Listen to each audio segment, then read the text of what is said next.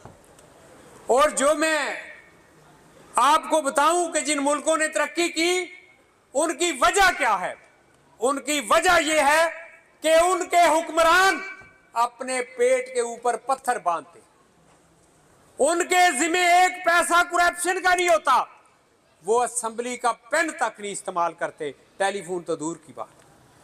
लेकिन आज जो पिछले दौर में ये वक्त गुजरा, मुझे इस बात की कोई समझ नहीं। पहले हल्का जैसे बागड़ी साहब ने बताया कि ये होता था, फिर किसी साहब कोई अप्रोचेबल साहब आ गए, उन्हें जो कुछ इलाका चाहिए था उन्होंने अपने आप में डाल दिया, हमें इधर खारियां की तरफ कर दिया, खारियां कैंट, खारियां शहर, और ये सारा इलाका मेरे हल्के में रहा। मुझे वो वक्त अपनी जिंदगी में कभी नहीं भूलता जब आरटीएस बैठ गया, जब लोग वोट देने जाते थे तो आगे से उनको पीछे भगा दिया जाता था। वोटर को अपना वोट हक अदा करना चाहिए, हर सूरत में करना चाहिए, चाहे कुछ भी हो, क्योंकि वो पाकिस्तान के लिए शायद एक वोट की वजह से कोई गलत आदमी जीत जाए और वो उस इलाके की बदकिस्मती आ जाए। मैं आपसे ये गुजारिश करता हूं कि आप देखिए, मुझे इस असेंबली के रास्ते से हटाने की इतनी कोशिश हुई कि वो आपके सामने है। कभी किसी दिन टाइम हुआ तो आपको दलील से बताऊंगा। अब हमारा हल्का डिंगा और मुगवाल, वो लोग जो सोचते थे कि मियां तारक का होना हमारे लिए मुश्किल है, ये असेंबली में खड़े होकर पूछेगा। मैं आपसे सिर्फ ये बात करता हूं कि इन 4 साल में जो असेंबली चली, क्या आपने किसी गुजरात के एमपीए की कोई बात सुनी कि असेंबली में खड़े होकर उसने कहा समेत अपने इलाके के एमपीए एमएनए? कोई ऐसी मिसाल या कोई ऐसी वीडियो पेश कर सकता है? मेरे साथ कामरान साहब ने पूछा ये सड़क, कामरान साहब मैंने अपनी बात ये की है कि जब तक मेरे पास पूरी इंफॉर्मेशन ना हो, मुझे किसी बात का पता हो ना हो, तो वो मैं बात नहीं कर सकता। जब हमजा साहब का दौर आया, मेरे ज़हन में ये सारा कुछ अपना उजड़ा और उखड़ा हुआ हल्का याद था।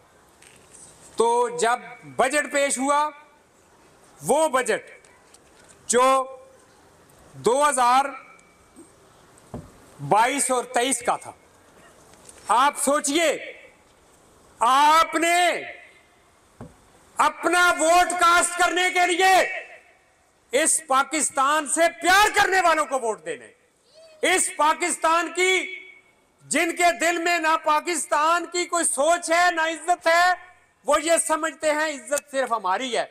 मैं समझता हूं मेरी जान चली जाए तो पाकिस्तान की इज्जत है, पाकिस्तानी अवाम की इज्जत है। पहले आपकी इज्जत, पाकिस्तान की इज्जत, फिर उसके बाद कहीं जाके हम।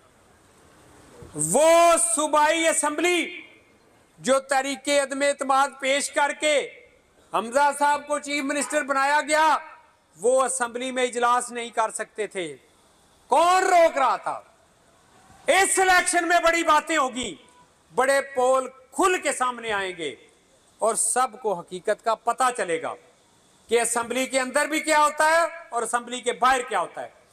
वो फ्लैटी होटल के लान में और किसी बड़े हाल में, ये दुनिया के 180 मुल्कों से बड़ा सूबा है जिसका असेंबली का इजलास असेंबली से बाहर होता रहा। किसी के पास इसका जवाब है? मैं समझता हूं कि अगर मैं होता वहां तो मैं सबसे पहले रिजाइन करके कहता कि अगर मेरी वजह से कोई प्रॉब्लम है तो मैं बाहर बैठता हूं, हाउस की मेजॉरिटी इजलास अंदर करे। मेरे भाइयों, ये सड़क 2022-23 के एडीपी में शामिल है। किसी के पास जो सोचता है कि हमारे मंसूबे के ऊपर मजलूम को नहीं देखता, इलाके की तकलीफ को नहीं देखता, उसे अंदाजा नहीं होता। हम ट्राई कर रहे थे, लेकिन जब मैं इधर गया हूं, एक फातिहा कहा कि मैं वापस आया हूं, तो मेरे कान खड़े हो गए। ये सारे लोग, इनका अगर पेट्रोल का हिसाब लगाया जाए कि ये मुग्गवाल तक सारा इलाका जो कुंजा जाके होके आता है, तो शायद इस फंड से ज्यादा फंड खर्च हो। इसका कौन जवाबदार है? ये हम ही लोग जो असेंबली में जाते हैं, वो पॉइंट ऑफ ऑर्डर के ऊपर खड़े होके प्रोविंशियल हाईवे की कोई रोड टूटी फूटी नहीं होनी चाहिए। मैं पिछले महीने गुजरा हूं, तो आगे सीकर वाली के पास एक पुल टूटी हुई है, वो साल इसी तरह रही है। जब मैंने देखा एक ट्रक गिरा हुआ था, 7-7:30 बजे का टाइम था, मैंने पहले एक्सीएन को कॉल की, फिर चीफ को कॉल की, फिर इसके ऊपर भी कॉल की। मैंने कहा ये 2 हफ्ते के अंदर अंदर इस ब्रिज को मुकम्मल कराएं। आप देख ले, बनी हुई है।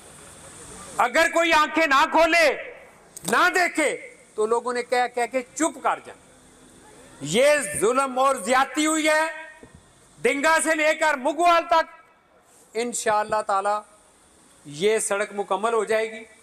और आगे मैं आपको बताता हूं, हमारी सड़क डिंगा कुंजा रोड का पोर्शन रहता है, डिंगा गुजरात रोड का पोर्शन रहता है, ये पोर्शन रहता है, और सड़कें जो रहती हैं, इनमें जो इन्होंने जो कुछ भी किया है, उसकी इंक्वायरी के बाद इनकी यही काम करना।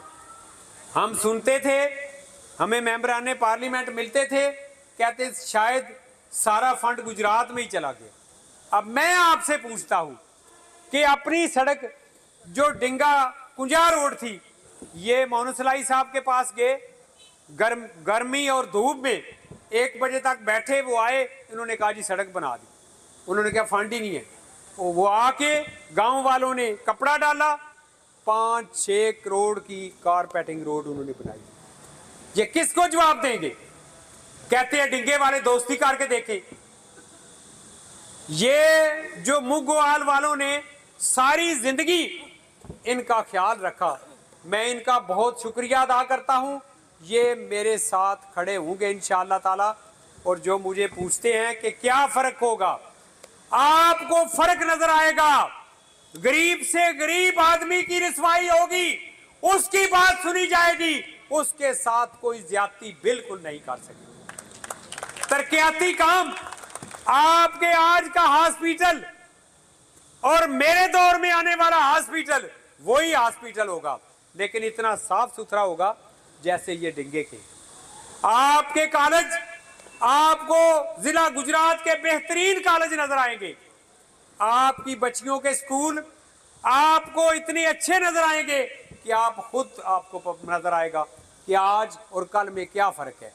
इक्तदार इस हल्के में भी आया था, लेकिन 1 पैसे का काम किसी ने नहीं किया था। इक्तदार वो है, सबसे पहले बंदा अपना हल्का इंतखाब के लोगों की, उनके